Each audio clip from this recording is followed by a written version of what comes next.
Hello everyone, আসসালামু আলাইকুম। কেমন আছেন আপনারা সবাই? আশা করি নিশ্চয়ই ভালো আছেন। আমি আপনাদের দয়ায় আলহামদুলিল্লাহ ভালো আছি। আজকে চলে আসছি শাড়ি দিয়ে একটা স্কার্ট বানাবো। পুরনো শাড়ি দিয়ে এই স্কার্টটি শেয়ার করব।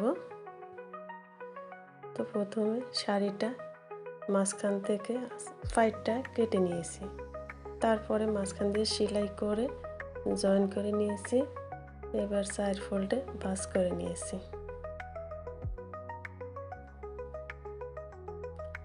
এদিকে আমি এই তো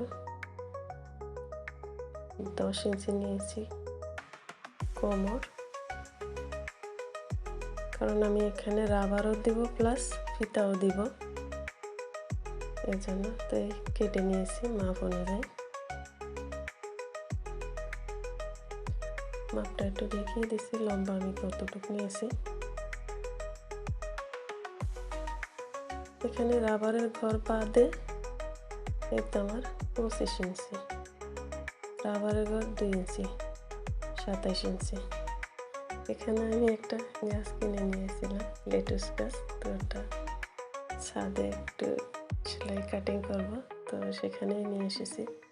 এই তো ফাইটটা আমি এখন জয়েন করে নিব। তো জয়েন করা হয়ে গেছে, এই হলো, এরকম দেখায়।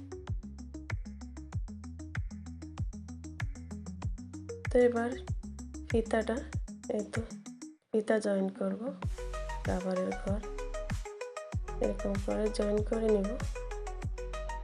তো মাপটা একটু দেখিয়ে দিছি কতটুকু নিয়েছি রাবারের জন্য, রাবার ঘরের জন্য।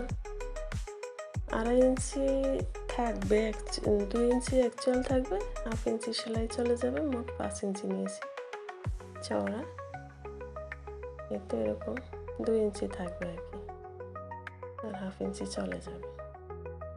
আর এইদিকে নিয়েছি এই তো 2 ফোল্ডে, এই তো 20 ইঞ্চি। আমি এখানে রাবারও দিব আবার ফিতাও দিব। তো এবার এই তো রাবারের ঘর সেলাই করে নিব, এভাবে করে ভেঙে তারপরে সেলাই করে নিব।